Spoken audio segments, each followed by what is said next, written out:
नाज़रीन आदाब, मुंसिफ टीवी में आपका खैर मकदम है। सुनहरा तेलंगाना के साथ मैं हूं आपका मेज़बान इमरान अली बेग। शुरुआत करते हैं सुर्खियों के साथ। वादों को पूरा करने के मामले में रेवंत रेड्डी हर सूरत नाकाम होने वाले हैं, बीआरएस लीडर केटीआर ने किया दावा।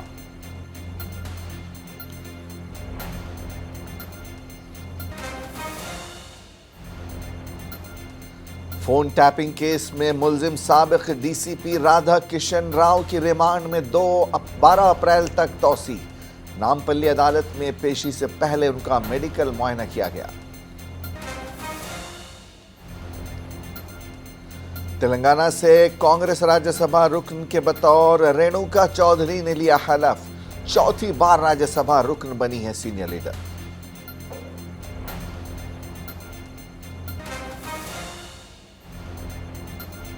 और वरंगल बस स्टैंड के ढांचे को मुनहदिम करने के दौरान पेश आया हादसा। खस्ताहाल पानी के टैंक के नीचे दबकर एक मजदूर की हुई मौत।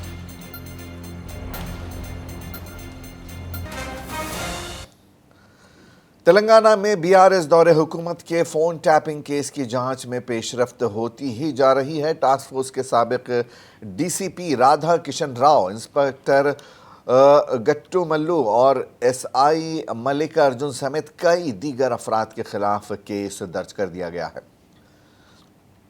करिया हेल्थ केयर के चेयरमैन वेणु माधव और दीगर डायरेक्टरों को हिस्स की मिल्कियत के तबादले पर मजबूर करने का उन पर इल्ज़ाम लगाया गया है। मुतासरा वेणु माधव ने राधा किशन राव की गिरफ्तारी के बाद जुबली हिल्स पुलिस में शिकायत दर्ज कराई।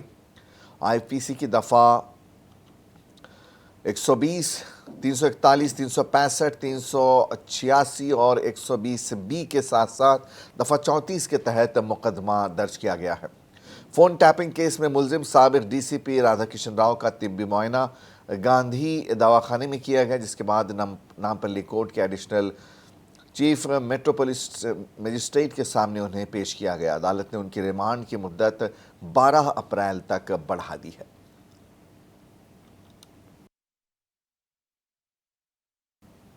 रेणुका चौधरी ने तेलंगाना से कांग्रेस की राज्यसभा रुकन की हैसियत से आज हलफ लिया। उन्होंने ईश्वर के नाम पर ओहदे और राजदारी का हलफ लिया, जिसके बाद उन्होंने राज्यसभा चेयरमैन जगदीप धनखड़ की मौजूदगी में इस हवाले से कागजात पर दस्तखत किए। याद रहे कि रेणुका चौधरी चौथी बार राज्यसभा रुकन बनी है।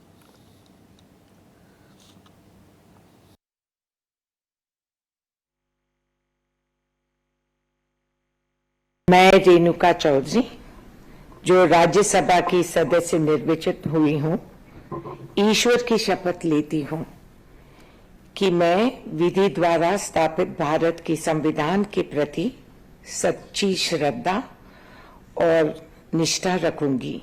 मैं भारत की प्रभुता और अखंडता अक्षुण्ण रखूंगी तथा जिस पद को मैं ग्रहण करने वाली हूं उसके कर्तव्यों का श्रद्धापूर्वक निर्वहन करूंगी।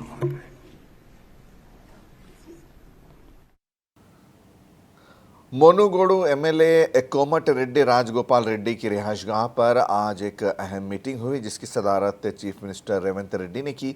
यहां भुवनगिर पार्लिमानी हल्के के कांग्रेस पार्टी के अहम कायदीन को तलब किया गया था। इस मीटिंग में भुवनगिर से कांग्रेस के एमपी उम्मीदवार चामाला किरण कुमार रेड्डी, एमएलएज और दीगर अहम लीडरान मौजूद थे।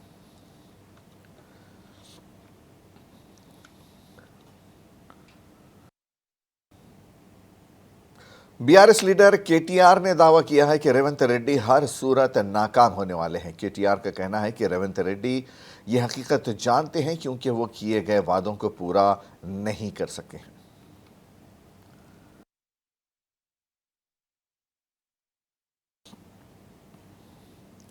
बीआरएस के कारगुजार सदर केटीआर ने मलकाजगिरी और कैंटोनमेंट हलकों में पार्टी उम्मीदवारों की जीत का यकीन जाहिर किया। उनका कहना है कि मलकाजगिरी में कांग्रेस के उम्मीदवार की कोई अहमियत नहीं है। बीआरएस का सीधा मुकाबला बीजेपी के एटला राजेंद्र से है। केटीआर के मुताबिक एटला राजेंद्र हारे तो वो हुजूराबाद चले जाएंगे और सुनीता महेंद्र रेड्डी हार गई तो वो तांदूड़ चली जाएंगी और सिर्फ बीआरएस के मकामी लीडर लक्ष्मा रेड्डी ही लोगों के साथ रहेंगे।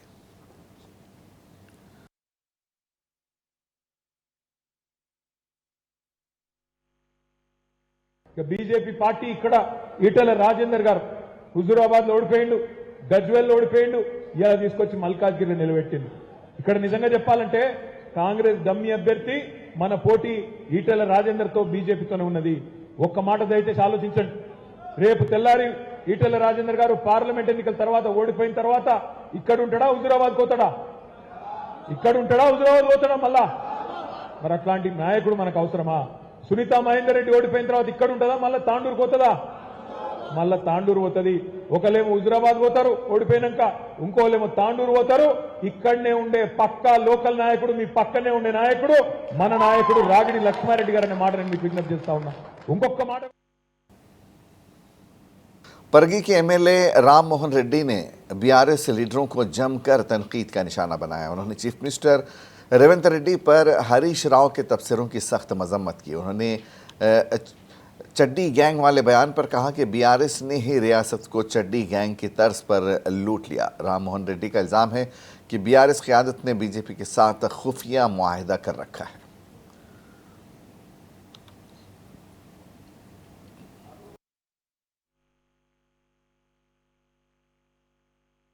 రాజేందర్ గారు మాట్లాడతారు, ఆయనకంటే బాధ అవుతుందట. రైతుల రుణమాఫీ చేస్తలేదు రాష్ట్ర ప్రభుత్వం అని ఈటెల రాజేందర్ గారు బాధపడుతున్నారు. అన్న రాజేందర్ అన్న, గుర్తుపెట్టుకో, నీ ప్రభుత్వమే, నీ కేంద్ర ప్రభుత్వం, నీ నరేంద్ర మోడీ ప్రభుత్వమే 14.5 లక్షల కోట్ల రూపాయలు బడా బడా కార్పొరేట్ స్టేట్ల రుణాలు మాఫీ చేసిన బీజేపీ ప్రభుత్వం ఒక్క రూపాయన రైతుల రుణమాఫీ చేసిందా? ఈ 10 ఏళ్లలో ఒక్క రూపాయి చేసిందా? చెయ్యలే. 14.5 లక్షల కోట్ల రూపాయలు మాత్రం బడా బడా స్టేట్లు, అదానీలు, అంబానీలు వాళ్ళ అప్పులు మాత్రం బ్రహ్మాండంగా మాఫీ చేసినావు. ఈ దేశంలో పేదవాళ్ళ దగ్గర వాళ్ళ రక్తమాంసాలు విండి కరోనా సమయంలో కూడా వాళ్ళు పాపం కాలుతున్న కాళ్లతోని చెప్పులు లేకుండా 100 కిలోమీటర్లు నడుచుకుంటూ పోతే కనీసం ఫ్రీ రైలు అన్న పెట్టిండా మోడీ గారు? ఫ్రీ రైలు పెట్టిండా? పెట్టలే. కేసీఆర్ గారు 180 రైళ్లు ఆనాడు తెలంగాణ నుంచి ఫ్రీగా పెట్టి ఒక్కొక్కరి జేబులో 500 రూపాయలు పెట్టి వాళ్లకు భోజనం పెట్టి బీహార్కు, ఉత్తరప్రదేశ్కు పంపించింది మన నాయకుడు కేసీఆర్ తప్ప ఈ మనసు లేని నరేంద్ర మోడీ మాత్రం కాదు. ఇంత జల్దీ మర్చిపోవద్దు. ఆ రోజు రోడ్ల మీద నడిపించినోడు, పెద్ద నోట్లు రద్దు. केटीआर ने किसानों का कर्ज माफ न करने पर दुख होने के बीजेपी लीडर राजेंद्र के बयान पर रद्द-ए-अमल जाहिर किया और कहा कि बीजेपी हुकूमत ने कॉरपोरेट यारों के 14 लाख करोड़ के कर्जे माफ किए, लेकिन किसानों के 1 रुपए का कर्ज माफ करने की उन्होंने जहमत गवारा नहीं की।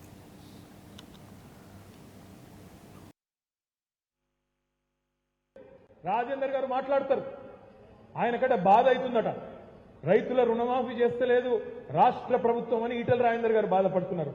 అన్న రాజేందర్ అన్న, గుర్తుపెట్టుకో, నీ ప్రభుత్వమే, నీ కేంద్ర ప్రభుత్వం, నీ నరేంద్ర మోడీ ప్రభుత్వమే 14.5 లక్షల కోట్ల రూపాయలు బడా బడా కార్పొరేట్ స్టేట్ల రుణాలు మాఫీ చేసిన బీజేపీ ప్రభుత్వం ఒక్క రూపాయన రైతుల రుణమాఫీ చేసిందా? ఈ 10 ఏళ్లలో ఒక్క రూపాయి చేసిందా? చెయ్యలే. 14.5 లక్షల కోట్ల రూపాయలు మాత్రం బడా బడా స్టేట్లు, అదానీలు, అంబానీలు వాళ్ళ అప్పులు మాత్రం బ్రహ్మాండంగా మాఫీ చేసినావు. ఈ దేశంలో పేదవాళ్ళ దగ్గర వాళ్ళ రక్తమాంసాలు విండి కరోనా पार्लियामानी इंतखाबात में बीआरएस कारकुनों की रहनुमाई के लिए जनगांव में बीआरएस का एक इजलास मुनक़िद किया गया। भोंगीर हल्के के एमएलए पिल्ला राजेश रेड्डी की सदारत में ये इजलास मुनक़िद हुआ। दरअसल ये इजलास बीआरएस भोंगीर पार्लियामानी सीट के ज़िम्न में मुनक़िद हुआ था। भोंगीर पार्लियामानी हल्के से बीआरएस उम्मीदवार के मल्लेश ने यहाँ मेहमान खुसूसी के तौर पर शिरकत की। साबिक वज़ीर पोतला लक्ष्मिया, जनगांव के साबिक एमएलए मोती रेड्डी, यादगिरी रेड्डी और दीगर भी यहाँ शरीक थे। एमपी उम्मीदवार मल्लेश ने बीआरएस लीडरों से कहा कि उन्हें भरोसा है कि सभी उनकी जीत के लिए काम करेंगे। प्रोग्राम में BRS minority municipal corporation member Masiur Rahman, Yakub, अक़लियती सदर सलीम और दीगर ने शिरकत की।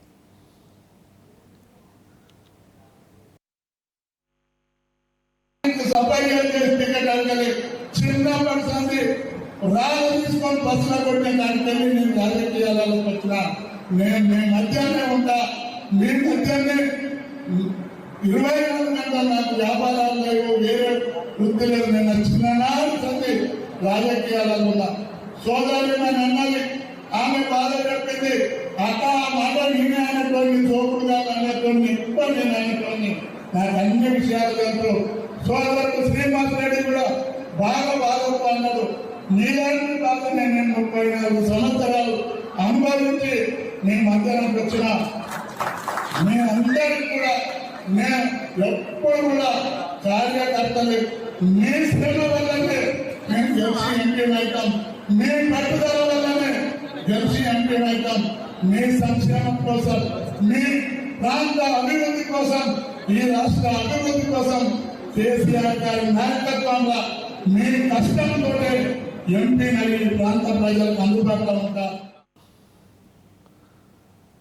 निर्मल ज़िले के खानापुर हलके के Utnoor MLA camp office Khanapur के एमएलए बोजू पटेल ने एक ख़ास प्रोग्राम रखा था। यहाँ ईद की मुनासिबत से मुस्तहिक मुस्लिम ख़ानदानों में ज़रूरी सामान की किट्स तकसीम की गई।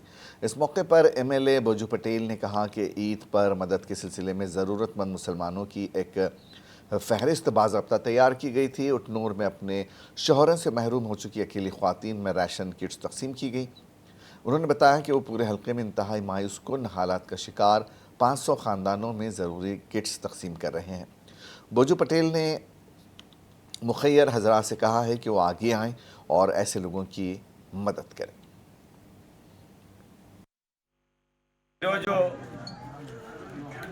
రంజాన్ మాసాన్ని పురస్కరించుకొని మరి రంజాన్ తోప కింద ఖానాపూర్ నియోజకవర్గంలోని పేద మైనారిటీ సోదరులు ఎవరైతే ఉన్నారో మరి భర్త చనిపోయినటువంటి వాళ్ళు కావచ్చు, బిలో పావర్టీ లైన్ కింద ఉన్నటువంటి మహిళలు కావచ్చు, కడుగ బీదరికంలో ఉన్నటువంటి వాళ్ళని గుర్తించేసి సుమారు 500 కిట్లని రంజాన్ తోప కింద పంపిణీ చేయడం అనేది జరుగుతుంది. మరి దాతల్ని కూడా నేను కోరుకునేది ఒకటే, ఇట్లాంటి పేదవాళ్ళ కోసం సహాయం చేయడానికి తప్పకుండా ముందుకు రావాలి. ఎందుకంటే చాలామంది రంజాన్ కంటే ముందు చాలామంది పేదవాళ్ళు నా దగ్గరికి వచ్చి, సార్ మాకు రంజాన్ ఉంది, మాకు ఏమైనా సహాయం చేయమని దాన్ని వేడుకున్న సందర్భాలు ఉన్నాయి. हल्का असम्बली बांसवाड़ा के कोटगीर मंडल में कांग्रेस पार्टी के सीनियर कायद एम.ए. हकीम ने मुस्तहिक मुसलमानों में रमज़ानुल मुबारक के मौके पर रमज़ान तोहफ़े के तौर पर ज़रूरी सामान तकसीम किया। इस मौके पर कांग्रेस पार्टी कायद एम.ए. हकीम ने कहा कि वह हर वक्त गरीब आवाम के साथ हैं और आवाम की खिदमत करना उनका अव्वलीन फरीज़ा है।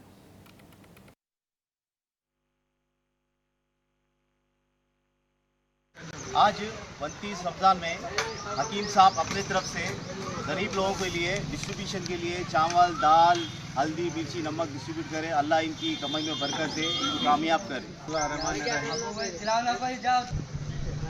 रमज़ान शरीफ 30वां रोज़ा है। खैर हम रमज़ान की 5 तारीख से कुछ ना कुछ डिस्ट्रीब्यूट करते आ रहे हैं। जल्लापल्ली में 3 बच्चों को दिए, सब औरतों को दिए, 20 मर्दों को दिए।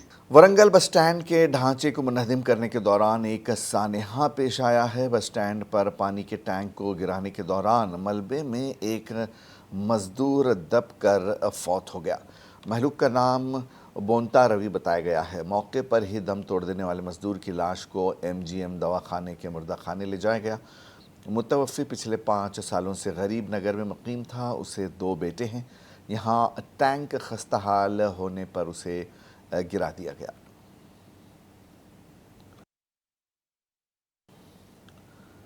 चार मीनार बस स्टैंड से मुल्हिका कई ठेला बंडियां आज दोपहर के बाद आतिशज़दगी के नतीजे में जल गईं। अपनी इमलाक को राख होते देखकर बहुत से ताजिरों की आंखों से आंसू जारी हो गए। अपनी मेहनत की कमाई और कारोबार को खाक बनते देखकर ताजिर इस मकाम पर जज्बाती हो गए, जिसके बाद यहाँ मकामी सियासी कायदीन का पहुँचना शुरू हो गया।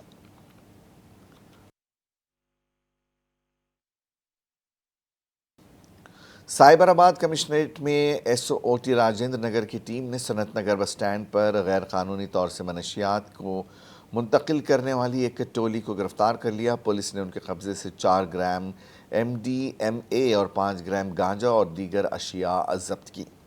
गिरफ्तार मुलजिमों की शनाख्त नागराज, CH गणेश, M भरत, साई दिलीप और M गौतम के तौर पर की गई है। पुलिस ने बताया कि उनके खिलाफ केस दर्ज कर लिया गया है और मजीद तहकीकात जारी है।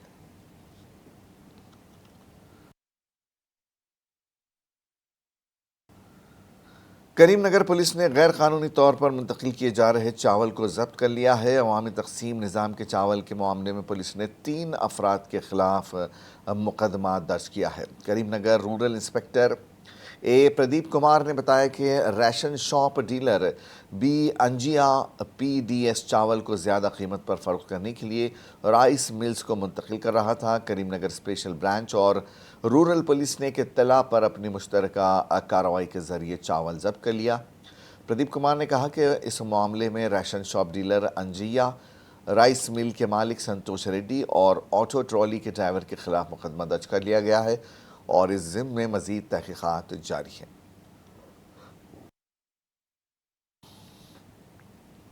नागर कर्नूल ज़िले के बीजनापल्ली मंडल में एक सड़क हादसा पेश आया। तेज़ तूफान रफ्तार से गाड़ी ने रोड ड्राइवर को टक्कर दे दी। इस हादसे में 2 अफराद हलाक और दीगर 8 अफराद ज़ख्मी हो गए। ज़ख्मियों में से 4 की हालत तशवीशनाक बताई गई है। ज़राए के मुताबिक तूफ़ान गाड़ी में सवार अफराद उगादी तकरीबात में शिरकत के बाद श्रीसेलम से कर्नाटक के बीजापुर जा रहे थे। पुलिस ने इस मामले में ज़ाब्ते की कार्रवाई करते हुए एक केस दर्ज कर लिया है और मज़ीद तहकीकात जारी है।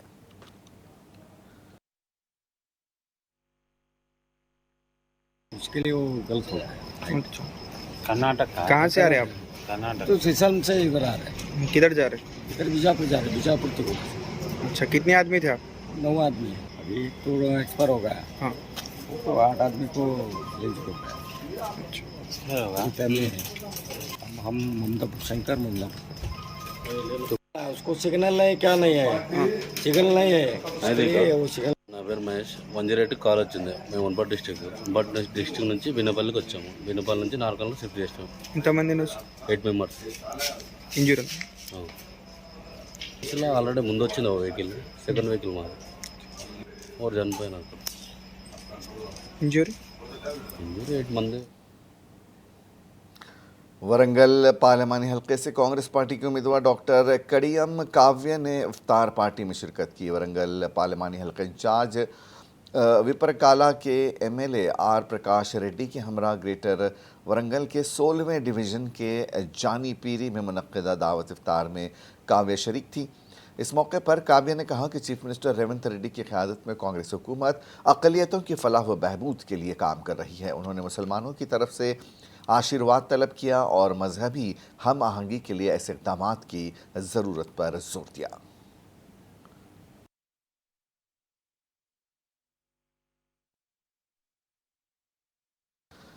और आखिर में एक नज़र सुर्खियों पर।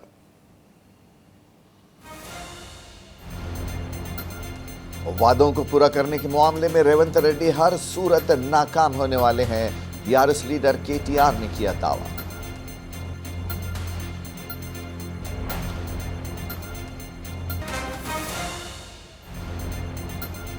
फोन टैपिंग केस में मुलजिम साबिक DCP राधा किशन राव की रिमांड में 12 अप्रैल तक तौसी। नामपल्ली अदालत में पेशी से पहले उनका मेडिकल मुआयना किया गया।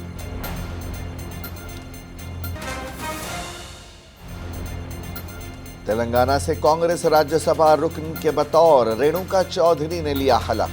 चौथी बार राज्यसभा रुकन बनी है सीनियर लीडर।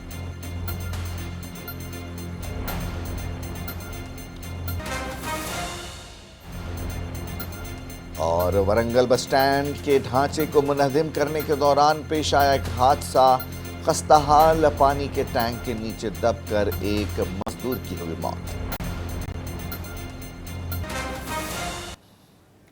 सुनहरा तेलंगाना में आज बस इतना ही। इजाजत दीजिए। आदाब।